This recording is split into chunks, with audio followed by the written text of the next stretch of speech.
Bon, je vous propose une étude biblique ce matin concernant le titre du message, c'est Jésus réalise la Pâque de l'Éternel. Alors je vous préviens, il va y avoir pas mal de passages, mais c'est nécessaire. Notez, ou vous pouvez le revisionner pour l'étudier, mais vous allez voir ô combien Dieu est précis, ô combien Jésus accomplit la Pâque de l'Éternel, ô combien Jésus accomplit toutes les Écritures, ô combien la parole de Dieu est glorieuse. C'est un miracle, et cela témoigne même que Dieu est au contrôle et qu'il est souverain, et que la Bible est la vérité, la parole de Dieu. Un texte juste en introduction.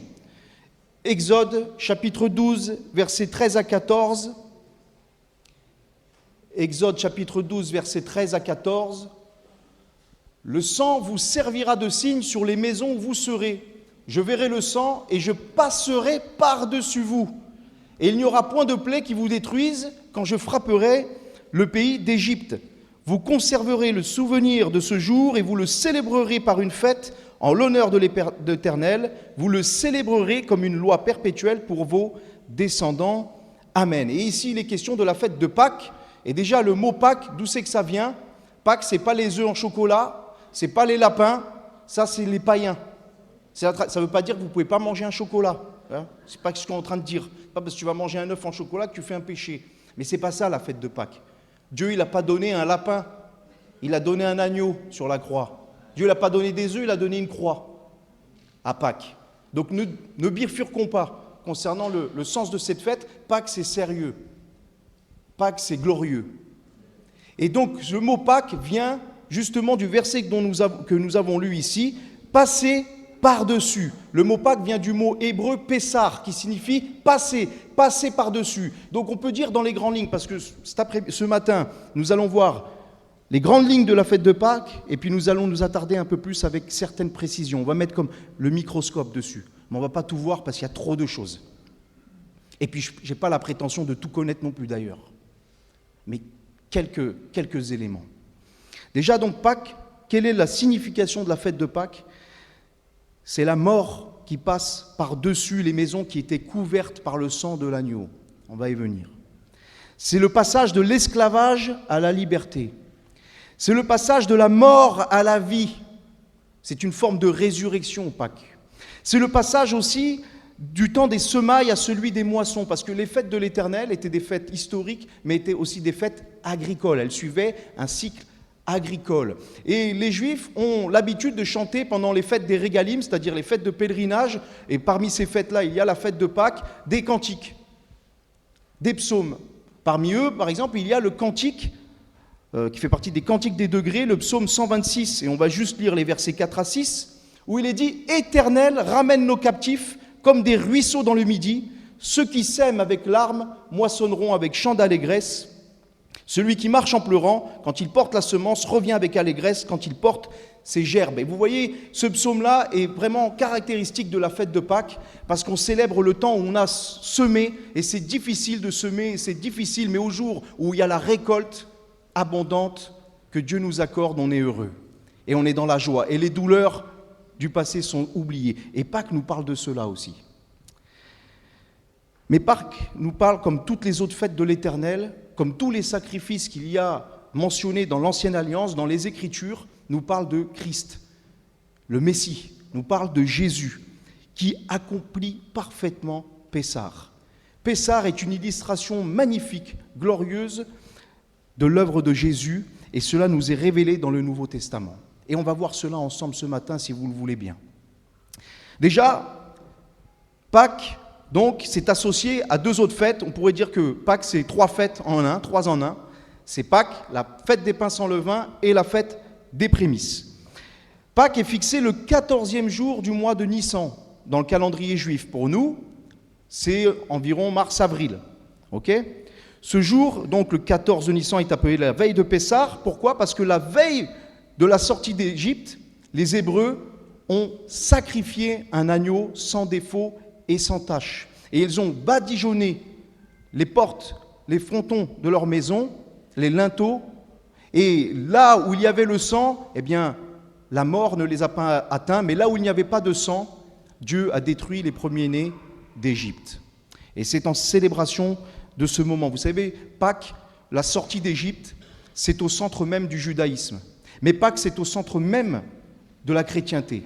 Parce que Dieu nous révèle dans le Nouveau Testament, par Jésus-Christ, qu'il est celui qui accomplit parfaitement cette fête. 1 Pierre chapitre 1, versets 18 à 19, nous dit « Ce n'est pas par des choses périssables, par de l'argent ou de l'or que vous avez été rachetés de votre vaine manière de vivre, que vous aviez hérité de vos pères, parce que nous sommes tous pécheurs. On a tous hérité du péché, de nos pères. Et on a tous un père, un grand-père en commun, c'est qui? Adam. Vous lisez vos Bibles, rassurez-moi. On n'a pas été rejeté par des choses périssables, mais par le sang précieux de Christ. Comme d'un agneau sans défaut et sans tache. Pierre ici fait référence à l'agneau pascal. Le sang de Jésus, l'agneau parfait qui nous délivre et nous sauve de la mort. La fête des pains sans levain qui succède, donc c'est le lendemain, le 15 de Nissan, succède à Pâques, c'est la célébration, le symbole de la sortie d'Égypte et de la purification du peuple, de la sanctification du peuple. Sanctification, ça veut dire être mis à part, mais aussi ça veut dire purifier. Mais le premier sens de sanctification, être sanctifié, c'est être mis à part. Dieu s'est mis à part un peuple qu'il a purifié, qu'il a sanctifié. Et la Bible nous enseigne, le Nouveau Testament nous enseigne que c'est Christ notre Pâques. 1 Corinthiens chapitre 5, versets 7 à 8. Faites disparaître le vieux levain afin que vous soyez une pâte nouvelle, puisque vous êtes sans levain. Car Christ notre Pâques a été immolé. Celui ou celle qui reçoit Jésus comme Seigneur, comme Sauveur, qui se repent de ses péchés, qui se tourne et qui passe sa foi dans le sacrifice de Jésus, il est purifié de tout péché. Ça veut dire quoi? Ça veut dire qu'il n'est pas parfait. Pas tout de suite. Mais lors du jugement de Dieu, il n'est plus condamné. Dieu le pardonne, parce que les hommes ne peuvent pas racheter leurs dettes. Les hommes ne peuvent pas se racheter une bonne conduite. Les hommes ne peuvent pas se racheter de leurs péchés. Ils sont perdus. Ils ont besoin d'un sauveur parfait, d'un sauveur glorieux, d'un sauveur divin qui s'est manifesté en la personne de Jésus-Christ, lui qui a donné sa vie sur la croix pour nous racheter de nos péchés. Célébrez donc la fête, non avec du vieux levain, non avec un levain de malice et de méchanceté, mais avec les pains sans levain de la pureté et de la vérité. Jésus, le pain sans levain, qui s'est donné pour purifier son temple. Et vous savez que le temple, ce n'est pas le bâtiment, ce n'est pas l'immeuble 6 rue Pierre-Germain. Le temple, il est composé de pierres vivantes, chacun d'entre nous. Jésus nous a purifiés par son sang, nous a lavés de nos péchés. Mais ça ne veut pas dire qu'on doit faire n'importe quoi de nos vies. Au contraire, parce qu'il nous a fait grâce, le Seigneur. Même si je suis encore pécheur, mais un pécheur sauvé par grâce, je veux, Seigneur, marcher à la gloire de ton nom en nouveauté de vie. Je veux purifier mes mains, je veux purifier mon cœur, je veux purifier ma conscience devant toi, Seigneur, par ton sang, en m'appuyant sur ta grâce. Et on en a chanté des chants sur le sang et sur la grâce de Dieu ce matin. Et puis, il y a la fête des prémices. La fête des prémices, elle débute le lendemain du sabbat qui tombe dans la semaine de Pâques. C'est un peu compliqué, mais on va mettre un petit schéma pour essayer de mieux comprendre. Et cette fête des prémices, qu'est-ce qu'ils faisaient? Ils agitaient les prémices des récoltes, une gerbe des récoltes. Et ça symbolisait une forme de résurrection, une forme de renouvellement, un cycle nouveau. Et le Nouveau Testament nous enseigne dans 1 Corinthiens 15, 20 que maintenant, Christ est ressuscité des morts et il est les prémices de ceux qui sont morts. C'est-à-dire que Christ a été ressuscité le premier par Dieu et tous ceux qui placent leur foi et leur confiance dans le Christ, au jour de la résurrection, ressusciteront pour la vie éternelle. Christ en premier et ensuite tous ceux qui lui appartiennent. Il est les prémices d'une nombreuse récolte d'âmes, moisson d'âmes. Amen.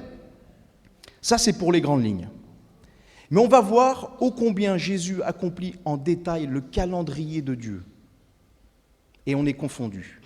Parce que Jésus n'a jamais rien fait au hasard. Jésus n'a jamais rien dit au hasard. Jésus, il est la sagesse même de Dieu.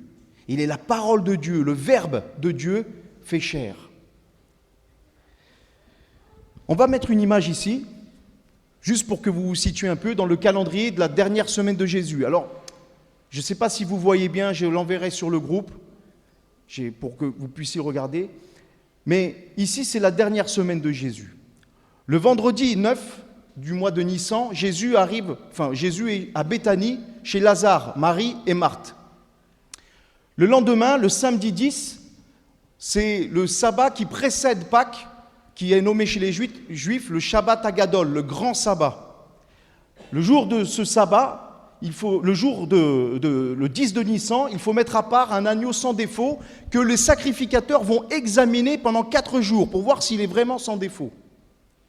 C'est ce jour-là que Jésus va monter à Jérusalem et va aussi aller dans le temple, enseigner dans le temple, et puis ensuite, dans les 4 jours qui vont suivre, chasser les vendeurs du temple. Le mardi 13 du mois de Nissan, Jésus va faire le repas du Seder avec ses disciples dans la chambre haute. Et puis ensuite, dans la nuit, ils iront dans le jardin de Gethsémanée. Et le mercredi 14, c'est le jour de la Pâque de l'Éternel. C'est ce jour-là que Jésus est arrêté, que Jésus est condamné et que Jésus est crucifié. Alors je sais, dans la tradition catholique romaine, dans la tradition chrétienne, on a toujours dit que Jésus est crucifié un vendredi, le vendredi saint. Mais avec les Écritures, ça ne colle pas. Jésus a été crucifié un mercredi. C'est le sujet d'une autre étude. On n'a pas le temps de l'aborder ici, mais Dieu voulant, on l'abordera une autre fois. Jésus est crucifié donc un mercredi, il est mis au tombeau. Le jeudi 15, c'est la fête des pains sans levain. Vendredi, c'est un Shabbat, parce que c'est un Shabbat de l'Éternel, donc tout le monde se repose. Le vendredi 16 du mois de Nissan, les femmes achètent les aromates. Samedi 17, c'est un Shabbat. Et dimanche, le lendemain du Shabbat, durant la semaine de Pâques, c'est la fête des prémices qui commence. C'est là où le souverain sacrificateur agite des gerbes. C'est le jour où les femmes vont au tombeau et qu'elles trouvent le tombeau vide, car Christ est ressuscité. Vous avez la chronologie des événements ici, concernant la dernière semaine. Et là, ce matin, nous allons voir un peu en détail comment se prépare, comment se déroule la fête de Pâques. Pas tous les détails, mais quelques-uns. Et vous allez voir comment Jésus les accomplit. Déjà, la première des choses, comme je le disais, le 10e jour du mois de Nissan, il fallait mettre un agneau sans défaut à part. Il fallait le mettre à part et ils vont l'observer.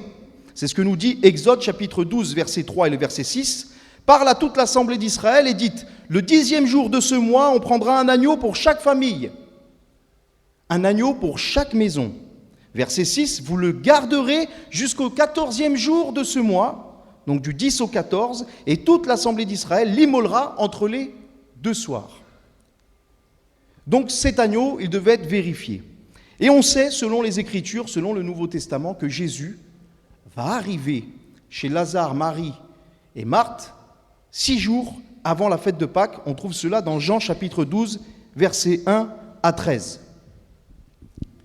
6 jours avant la Pâque, Jésus arrive à Béthanie où était Lazare qu'il avait ressuscité des morts. Là, on lui fit un souper, Marthe servait, Lazare était un de ceux qui se trouvaient à table avec lui. Marie, ayant pris une livre d'un parfum de nard pur de grand prix, oignit les pieds de Jésus, et elle lui essuya les pieds avec ses cheveux, et la maison fut remplie de l'odeur du parfum. Un de ses disciples, Judas Iscariote, fils de Simon, celui qui devait le livrer, dit « Pourquoi n'a-t-on pas vendu ce parfum 300 deniers pour les donner aux pauvres ?» Il disait cela non parce qu'il était en peine des pauvres, mais parce qu'il était voleur, et que tenant la bourse, il prenait ce qu'on y mettait. Verset 7, mais Jésus lui dit « Laisse-la garder ce parfum pour le jour de ma sépulture. » Jésus déjà se prépare pour aller mourir le jour de la Pâque. Et Marie a compris cela. C'est pour cela qu'elle offre ce parfum. Il va dire, vous avez toujours les pauvres avec vous, etc., etc. Et on sait que les principaux sacrificateurs ont choisi de les faire mourir, lui et Lazare. Mais il est dit au verset 12, le lendemain, une foule nombreuse de gens venus à la fête ayant entendu dire que Jésus se rendait à Jérusalem, prirent des branches de palmier, allèrent au-devant de lui en criant « Hosanna, béni soit celui qui vient au nom du Seigneur, le roi d'Israël. » Le lendemain, c'est-à-dire que Jésus arrive, Jésus est le vendredi chez Lazare, le samedi, le lendemain, il va à Jérusalem. Il va se présenter le jour du Shabbat Agadol, le 10 du mois de Nissan. Pourquoi ? Parce qu'il est l'agneau sans défaut et sans tache. Et les souverains sacrificateurs et les religieux de l'époque vont commencer à l'observer. Luc chapitre 19, versets 47 à 48. Il enseignait tous les jours dans le temple, Et les principaux sacrificateurs, les scribes, les principaux du peuple cherchaient à le faire périr. Mais ils ne savaient pas comment s'y prendre, car tout le peuple l'écoutait avec admiration. Ils ont essayé de trouver une faille en Jésus. Ils ont essayé de piéger Jésus. Ils ont essayé de faire tomber Jésus. Ils ont essayé de faire trébucher Jésus. Ils ont tenté Jésus. Ils ont fait tout cela sans jamais le faire chuter, parce que Jésus est sans défaut, sans tache, sans péché. Il est parfait, le Seigneur. Ils n'ont rien trouvé en lui. Et ils n'ont pu juste donner que des fausses accusations. Alors que la foule va affluer à Jérusalem pour célébrer la fête de Pâques, alors que tout le monde va se retrouver là-bas, Jésus est absent du temple, mais il va aller exactement le jour 10 du mois de Nissan, selon les Écritures. Selon ce qu'il était commandé pour un agneau le jour de Pâques, durant le Shabbat Hagadol. Et selon certains calculs, sans rentrer dans les détails, ce qui est glorieux, d'autant plus, c'est que la semaine où le Shabbat Hagadol est tombé ce jour-là, et où, ces dates-là, c'était exactement les mêmes dates lors de la Pâque de Moïse. Dieu est au contrôle. Ça s'était passé il y a 1500 ans avant, pour la petite anecdote. Jésus donc est interrogé et ils vont l'accuser à tel point que même quand il va être présenté devant Ponce Pilate, il va l'interroger, il va dire dans Luc chapitre 23 verset 14 « Vous m'avez amené cet homme comme excitant le peuple à la révolte, et voici, je l'ai interrogé devant vous, et je ne l'ai trouvé coupable d'aucune des choses dont vous l'accusez. Il est l'agneau sans défaut. » Amen. Un autre élément concernant Pessah, c'est l'élimination du Hametz, du levain. Le vin, c'est souvent dans la Bible le symbole du péché. Souvent, pas toujours, mais souvent. Deutéronome chapitre 16, versets 3 à 4. Voilà ce que commande la fête de Pâques. Pendant la fête, tu ne mangeras pas de pain levé. Pendant 7 jours, ils ne doivent pas manger de pain avec de la levure. D'ailleurs, c'est le grand ménage de Patran chez les Juifs, là, actuellement. Ils ont fait, même déjà, ils l'ont fait avant. Ils nettoient, ils secouent la maison pour voir s'ils trouvent des morceaux de pain, du levain. Il faut surtout pas qu'il y en ait.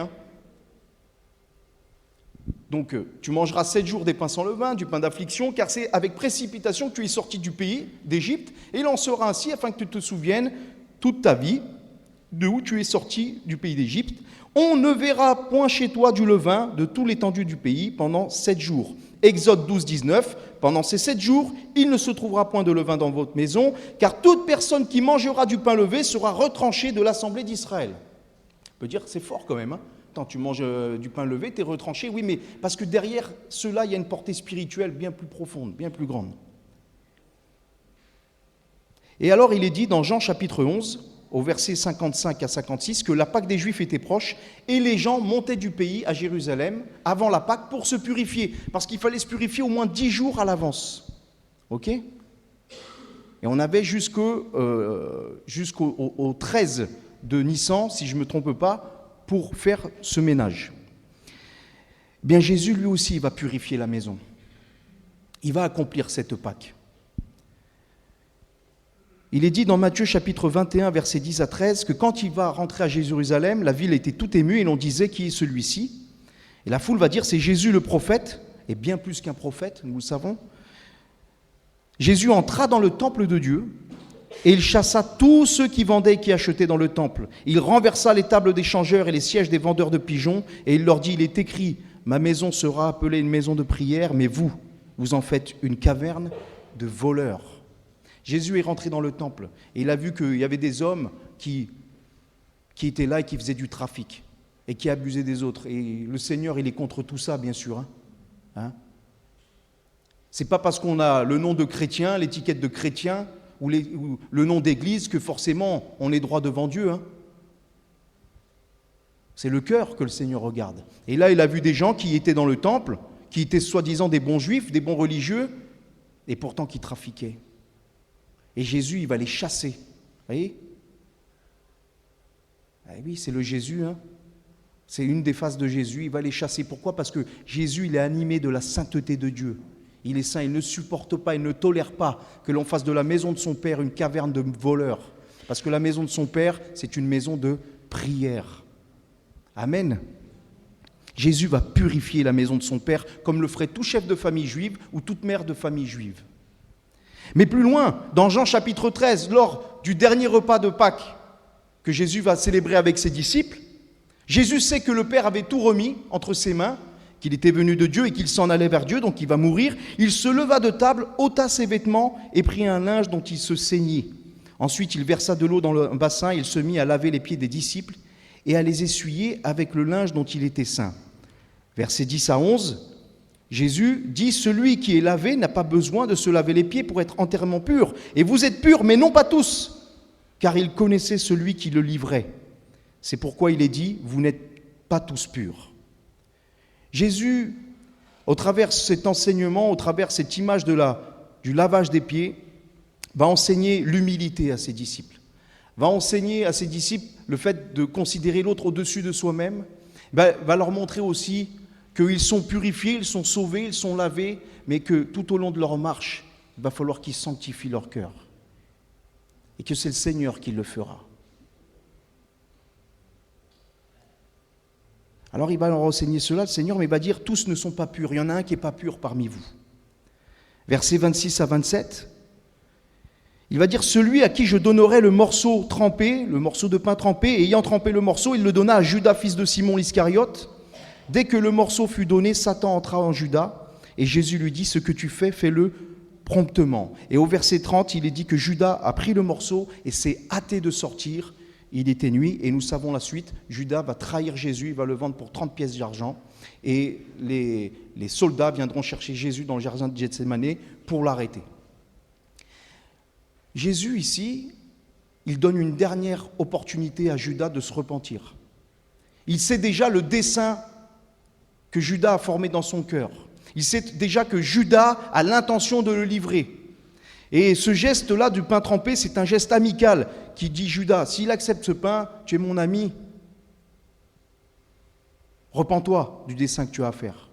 Mais Judas, il va quand même faire ce qu'il a à faire, c'est-à-dire aller trahir Jésus, et il sortira, et Judas ne participera pas à la Sainte Seine, ne participera pas au repas de Pâques. Si vous lisez que l'évangile de Luc, vous allez dire, mais si, il y était au repas de Pâques. Mais quand vous le mettez en parallèle avec l'évangile de Matthieu, de Marc et de Jean, qui nous montre que lorsque Jésus va lui tendre le morceau de pain, qui va ensuite partir pour le trahir, ensuite va se dérouler ce que Jésus va instituer, ce que nous avons célébré ce matin.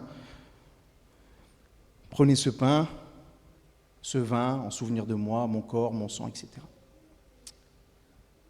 Jésus a purifié la maison. Jésus a retiré le levain. Jésus a enseigné aux disciples aussi à ôter le levain, le vieux levain de leur cœur, la méchanceté, la cupidité, l'orgueil. Et nous aussi, vous savez, Pâques, c'est bien de faire le ménage de printemps à la maison. C'est une bonne chose. On ouvre les fenêtres, tout ça. Mais il faut faire le ménage dans son cœur, mes frères et sœurs. Et Pâques, finalement, c'est pas qu'une fois dans l'année. C'est tous les jours. Tous les jours que le Seigneur nous demande cela. Jésus a avancé un peu ce repas de Seder puisqu'il devait se donner le lendemain. Donc maintenant nous arrivons au 14 du mois de Nissan, la veille de Pâques. Exode chapitre 12 verset 6, il dit donc, le Seigneur, vous garderez jusqu'au 14e jour de ce mois et toute l'assemblée d'Israël immolera entre les deux soirs 7 agneaux sans défaut et sans tache. Il faut savoir que les sacrifices se faisaient, il y avait le sacrifice qu'on appelait le korban tamid, c'est-à-dire le sacrifice perpétuel, sacrifice quotidien qui se faisait chaque jour de 9h à 15h. Concernant l'agneau pascal, on devait l'immoler entre les deux soirs et l'horaire était entre 12h et 15h, ok ? Sacrifice quotidien entre 9h et 15h. L'agneau pascal entre 12h et 15h. Ça va ? Vous allez dire, ok, c'est bien, et alors ? On y vient. Jean chapitre 11, verset 49. L'un d'eux, Caïphe, qui était souverain sacrificateur cette année-là, leur dit, vous n'y entendez rien. Vous ne réfléchissez pas qu'il est dans votre intérêt qu'un seul homme meure pour le peuple et que la nation entière ne périsse pas. Or, il ne dit pas cela de lui-même, mais étant souverain sacrificateur cette année-là, il prophétisait que Jésus devait mourir pour la nation. Bien sûr, Caïphe, c'est un ennemi de Jésus. Mais à ce moment-là, il est en poste de souverain sacrificateur et concernant la fête de Pâques, c'est lui qui devait apporter l'agneau pour le sacrifice. Et quelque part, en condamnant Jésus, c'est ce qu'il fait. C'est ce qu'il fait en condamnant Jésus. Parce que lorsqu'il va dire cette parole, en fait, il est en train de prophétiser que Jésus, oui, va mourir pour les hommes. Non seulement pour le peuple juif, mais pour toutes les nations que nous représentons ici ce matin. Mais nous savons qu'au-delà de ce souverain sacrificateur humain, il y a un autre sacrificateur, le souverain sacrificateur parfait, Jésus, le Fils de Dieu, qui dira ailleurs, « Personne n'ôte ma vie, je la donne de moi-même. » Il ne faut pas croire que Jésus peut chérir le pauvre, il s'est fait attraper, et il n'a rien pu faire, ils l'ont emmené. Jésus, il s'est laissé emmener. Jésus, il aurait pu commander à son Père des légions d'anges qui seraient venus le délivrer. Jésus, il aurait pu, d'une parole, et il l'a fait quand des soldats sont venus dans le jardin de Gethsémanée, il a dit « Je suis », ils sont tous tombés à la renverse. Jésus, il s'est laissé prendre. Parce que Jésus, le but de la vie, de la naissance de Jésus, c'était de donner sa vie en sacrifice pour nos péchés. Donc Jésus, on ne lui a pas pris sa vie, c'est lui qui la donne. Il est le souverain sacrificateur qui se donne. Et il est non seulement le souverain sacrificateur, mais il est aussi l'offrande. Hébreux chapitre 4, versets 14 à 15, « Nous avons un grand souverain sacrificateur qui a traversé les cieux, Jésus le Fils de Dieu. Demeurons fermes dans la foi que nous professons. Sois affermis dans la foi, mon frère, ma sœur. Crois en Jésus, ne te détourne pas par les fables, il revient bientôt le Seigneur. Et il a traversé les cieux, c'est-à-dire qu'au-delà même du sacrifice dans le temple qui était sur terre, il a été dans le temple qui était dans les cieux. Vous savez que ce qu'il y a dans la Bible sur terre, c'est une réplique de ce qu'il y a dans les cieux. Vous savez que Jérusalem, en hébreu, ça se dit Yerushalayim. Yerushalayim, c'est un pluriel, mais c'est un duel en hébreu. C'est-à-dire qu'un hébreu, il comprend direct que quand on dit Yerushalayim, il y a deux Jérusalem. La Jérusalem d'en bas, la Jérusalem d'en haut. Il y a le temple d'en bas et il y a le temple d'en haut. Dans l'Apocalypse, on voit, il y a l'église en haut qui loue le Seigneur. Apocalypse chapitre 7. Eh oui. Puis il y a ceux qui sont en bas aussi. Jésus, il a traversé ce temple, il a été. Nous avons donc un souverain sacrificateur qui ne puisse compatir à nos faiblesses. Au contraire, il a été tenté en nous, comme en toute chose, sans commettre de péché. Alors, il est dit que Jésus est arrêté, et ils vont l'emmener, Marc chapitre 15, versets 24 à 25, et ils le crucifièrent et partagèrent ses vêtements en tirant au sort pour savoir ce que chacun aurait. Verset 25, c'était la 3e heure quand ils le crucifièrent. La 3e heure, qu'est-ce que ça veut dire ? Marc, il compte les heures comme un juif. Si vous lisez l'évangile de Jean, lui, il compte les heures comme un romain. Mais Marc, il compte les heures comme un juif. La 3e heure, ça veut dire c'est 9 heures du matin. Moyen mémotechnique facile pour se souvenir de cela. Je vous dessine une horloge. Vous la voyez l'horloge là ? Là vous avez midi, là vous avez 6 heures, là vous avez 3 heures, là vous avez 9 heures. Parce que je suis en train de calculer à l'envers là. C'est bon ? Vous l'avez ? Quand il est dit que c'est la 3e heure, vous allez en face, c'est 9 heures. Quand il est dit que c'est la 6e heure, vous allez en haut, c'est donc midi, incroyable. Donc Jésus est crucifié à 9 heures. Marc chapitre 15, versets 33 à 37. La 6e heure étant venue, donc c'est quelle heure la 6e heure ? Midi. Il y eut des ténèbres sur toute la terre jusqu'à la 9e heure. C'est quelle heure ? 3 heures. Et à la 9e heure, donc à 3 heures, Jésus s'écria d'une voix forte, « Eloi, Eloi, lama sabachthani », ce qui signifie « Mon Dieu, pourquoi m'as-tu abandonné ?» Quelques-uns de ceux qui étaient là, l'ayant entendu, dirent « Voici, il appelle Élie ». Et l'un d'eux courut remplir une éponge de vinaigre et l'ayant fixé un roseau, lui en donna à boire, disant « Laissons voir si Élie viendra le descendre ». Mais Jésus, ayant poussé un cri, un grand cri, expira. Jésus est le sacrifice perpétuel qui est offert à 9 heures du matin et qui est offert entre 9 heures du matin et 15 heures l'après-midi. Jésus est crucifié à 9 heures, il va mourir à 15 heures. Jésus est l'agneau pascal qui est offert entre midi et 15 heures. À midi, il y a des ténèbres sur toute la terre et à 15 heures, Jésus expire.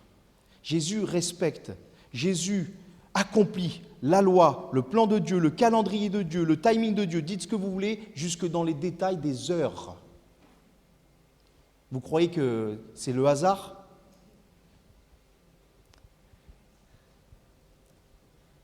Pareil, lorsqu'on badigeonnait les portes à la fête de Pâques, Exode chapitre 12, verset 22, il y avait ce commandement, vous prendrez un bouquet d'hysope. Hysope, c'est des genres de plantes un peu comme la lavande avec des grandes tiges. Vous les tremperez dans le sang qui sera dans le bassin. Donc il y avait un bassin avec du sang, comme ça, il trempait donc les plantes. Et vous toucherez le linteau. Le linteau, c'est la partie supérieure d'une porte. Et les deux poteaux de la porte avec le sang qui sera dans le bassin. Il va afficher une image là, notre technicien. Voilà, vous le voyez, c'était à peu près comme ça que ça se faisait. Donc vous avez la porte, l'homme avec le bassin qu'il avait dans la main ou qu'il posait à terre, et là il badigeonne le haut, les deux côtés, et il y a du sang qui tombe à terre, bien sûr, les gouttes de sang qui tombent à terre. Et l'hysope, dans la Bible, ça nous parle. C'est symbolique de beaucoup de choses. L'hysope, c'est une petite plante, ça nous parle d'humilité. L'hysope, c'est une plante qui se plaît dans les terrains rocailleux.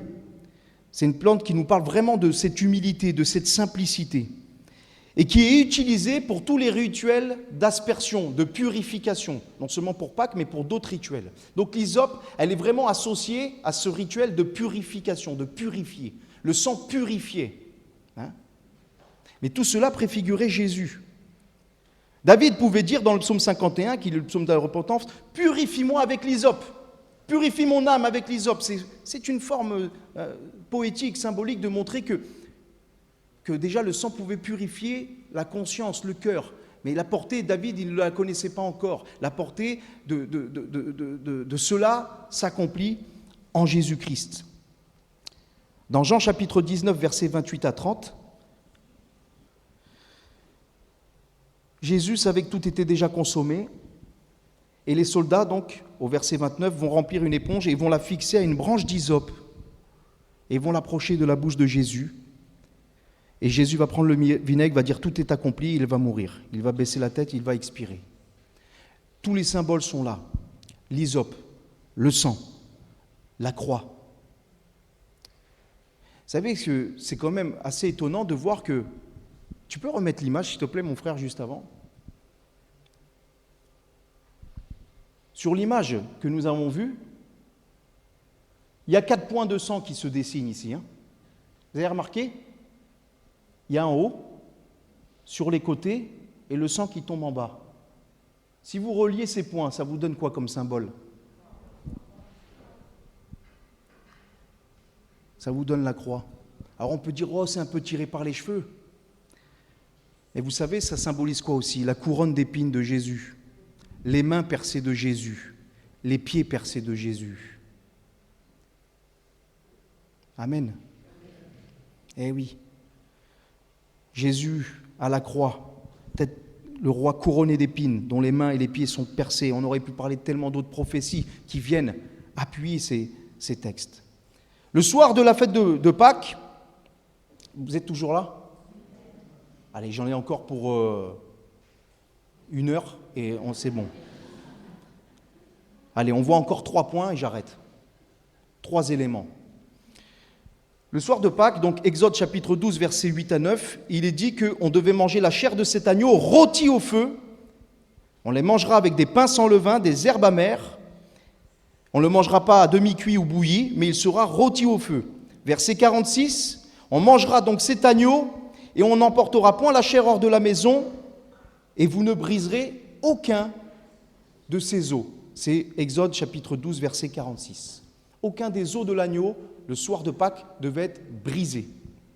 Là encore. Jean chapitre 19, verset 28 à 37. Je vous ai dit qu'il y a beaucoup de passages, mais vous pourrez le vérifier chez vous comme ça. Jésus savait que tout était déjà consommé, que l'écriture fut accomplie, afin que l'écriture soit accomplie. Il dit « j'ai soif ». Donc les soldats vont donner cette éponge pleine de vinaigre, etc. Il va dire « tout est accompli » et il va rendre l'esprit. Dans la crainte que verset 31, dans la crainte que les corps ne restassent sur la croix pendant le sabbat, car c'était la préparation de la fête de Pâques, ce jour, ce sabbat est un grand jour, les Juifs demandèrent à Pilate qu'on remplît les jambes aux crucifiés et qu'on les enlevât. Les soldats vinrent donc et ils rompirent les jambes en premier, puis à l'autre qui avait été crucifié avec lui. S'étant approchés de Jésus et le voyant mort, ils ne lui rompirent point les jambes. Mais un des soldats lui perça le côté avec une lance et aussitôt il en sortit du sang et de l'eau. Celui qui l'a vu a rendu témoignage et son témoignage est vrai et il sait qu'il dit vrai afin que vous croyiez aussi. Ces choses sont arrivées afin que l'écriture fût accomplie. Aucun de ces os ne sera brisé. Et ailleurs il dira, ils verront celui qu'ils ont percé. Alors là, il y a tellement de choses. L'agneau de Dieu rôti, l'agneau de Dieu entier, consommé avec des pains sans levain, des herbes amères, dont les os ne doivent pas être brisés. Agneau rôti, proprement dit, c'est agneau mis en broche. Le mot hébreu pour dire rôti, c'est le mot tsala, qui signifie suspendre, qui signifie empaler, embrocher, mettre en broche. Jésus est l'agneau qui a donné sa vie entière sur le bois de la croix, qui a été percé pour chacun de nous, qui a été empalé par les clous dans ses mains et ses pieds, et qui a subi le feu de la colère de Dieu, parce que Jésus à la croix, il a subi la colère de Dieu. Pourquoi est-ce que Jésus dit « Élie, Élie, lama sabachthani » ? « Père, pourquoi m'as-tu abandonné ?» Parce qu'à ce moment-là, le Père détourne son regard du Fils, car il porte tous les péchés de l'humanité. Et Dieu est trop saint pour voir cela, et il subit le châtiment de Dieu à notre place. Et il va expirer à la croix. Mais parce qu'il est parfait et sans péché, Dieu le ressuscitera d'entre les morts, et il est les prémices de tous ceux qui sont morts, et nous allons y venir. Mais Jésus s'est donné entièrement, complètement. Il a donné sa vie entière pour toi et moi. Et nous, parfois, on rechigne tellement pour donner 1 heure à Jésus. Pas que c'est ça aussi. Reconsidérer que Dieu nous a sortis d'Égypte. L'Égypte, ce n'est pas le pays, l'Égypte, où il y a les pyramides. Spirituellement parlant, c'est qu'il t'a sorti de ta débauche, de tes ténèbres, de la mort, de ton péché, le Seigneur. Et ça. Jésus, c'est l'agneau qui est consommé avec le pain sans levain et les herbes amères, nous parle de la sainteté, des souffrances de Jésus. Aucun os ne doit être brisé, et Jésus n'a pas été brisé, on l'a vu. Pourquoi ? Parce que lorsqu'ils étaient crucifiés, les hommes, ils pouvaient rester là des jours sur la croix. Des jours, ils pouvaient rester. C'était atroce, le supplice de la croix. Les hommes étaient là, cloués, alors ils étaient comme ça là, et puis ce qu'il y a, c'est qu'ils fatiguaient, ils baissaient les jambes comme ça, ils commençaient à s'étouffer, il fallait se repousser sur les jambes pour respirer, et à chaque fois, imaginez-vous la douleur. Les pieds percés sur les côtés, les mains percées ici, au niveau du poignet. Déjà, là, quand vous touchez votre nerf, des fois ça fait mal, imaginez-vous un coup là, et il faut se lever. Mais c'était terrible le sacrifice de la croix. Ils pouvaient rester des jours. Et là, comme les Juifs, ils vont célébrer une grande fête et qu'il ne fallait pas qu'il y ait de crucifiés, ils vont aller taper les jambes des 2 brigands qui sont autour de Jésus pour qu'ils meurent. Si les jambes sont brisées, ils ne peuvent plus se relever. Donc ils étouffent et c'est fini. Mais Jésus, il a déjà tellement souffert en amont. Il a déjà reçu tellement de coups pour chacun de nous qu'il va mourir très rapidement, tellement il a déjà souffert. Et c'est pour cela que ses os ne sont pas brisés. Non seulement il accomplit ici la prophétie annoncée dans le psaume 34, mais il accomplit parfaitement le sacrifice de Pâques, où l'agneau parfait, sans défaut, sans tache, ne doit pas avoir les os brisés. Jésus accomplit la loi et accomplit une prophétie. Le lendemain, le 15 de Nissan, c'est la fête des pains sans levain. Et il est dit dans Hébreux chapitre 9, verset 13, que si le sang des taureaux et des boucs et la cendre d'une vache répandue sur ceux qui sont souillés sanctifient, procure la pureté de la chair, combien plus le sang de Christ, qui par un esprit éternel s'est offert lui-même sans tache à Dieu, purifiera-t-il vos consciences des œuvres mortes, afin que vous serviez le Dieu vivant. Et nous l'avons dit tout à l'heure, Jésus a traversé le tabernacle d'en haut. Il a été dans le lieu très saint. Il a été dans la gloire de Dieu. Il s'est présenté lui-même en offrande. Et le Seigneur a agréé son sacrifice. Et on pourrait dire tellement de choses. Mais on va synthétiser. En tout cas, par ce sang-là, nous sommes purifiés de toutes nos iniquités. Par ce sang-là, nous sommes le peuple acquis, racheté, sanctifié, mis à part pour Dieu. Et si quelqu'un n'appartient pas au Seigneur ce matin, Jésus t'appelle. Cette Pâque, elle est pour toi aussi. Jésus veut te donner un cœur purifié, une vie nouvelle. Il veut que tu lui appartiennes, que tu le serves. Un peuple acquis pour faire n'importe quoi? Non, un peuple acquis pour le servir en esprit, en vérité, marcher en nouveauté de vie. Celui qui est en Christ est une nouvelle créature. Les choses anciennes sont passées. Voici, toutes choses sont devenues nouvelles. Pas que c'est le moment de reconsidérer nos voies, mes frères et sœurs. Encore une fois. Le dernier symbole. Ensuite, le lendemain du sabbat qui tombe dans la fête des pains sans levain, les sacrificateurs donc agitaient des gerbes de céréales, prémices de la moisson. C'est ce que nous dit Lévitique, chapitre 23, verset 11. Et cette gerbe offerte à Dieu et agitée était le symbole d'une nouvelle récolte, d'une nouvelle saison, d'une nouvelle époque, de la résurrection. Jésus va dire à ses disciples avant de mourir, dans Jean chapitre 12, « L'heure est venue, le Fils de l'homme doit être glorifié. En vérité, je vous le dis, si le grain de blé ne meurt, le grain de blé qui est tombé en terre ne meurt, il reste seul, mais s'il meurt, il porte beaucoup de fruits. » Il fallait que Jésus meure pour que nous puissions naître de nouveau et être vivants. Jésus est le grain de blé qui meurt et qui porte beaucoup de fruits. Nous sommes la récolte de Dieu, la moisson de Dieu. Et la moisson, elle n'est pas terminée. Dieu nous laisse encore du temps pour que de nombreuses âmes viennent à lui. Luc chapitre 24, versets 1 à 3, on l'a chanté le premier jour de la semaine. C'est quand le premier jour de la semaine? Lundi? Ah voilà, c'était pour voir si vous suivez. C'est dimanche. Le premier jour de la semaine, dimanche, les femmes se rendent au sépulcre de grand matin, portant les aromates qu'elles avaient préparés pour embaumer Jésus. Elles rentrent et elles ne trouvent pas le corps de Jésus parce qu'il est sorti du tombeau, Jésus. Il n'y est plus. Il est vivant, le Seigneur. Il est ressuscité. Et 1 Corinthiens chapitre 15, versets 20 à 23 nous dit « Maintenant Christ est ressuscité des morts, il est les prémices de ceux qui sont morts. Parce que la mort est venue par un homme, c'est aussi par un homme qu'est venue la résurrection des morts. La mort, elle est venue par un homme, c'est Adam. La vie éternelle, la résurrection, elle vient par Jésus-Christ. Comme tous meurent en Adam, de même tous aussi revivront en Christ. Sans Christ, t'es perdu. Sans Christ, la seule chose qui t'attend, c'est le jugement éternel.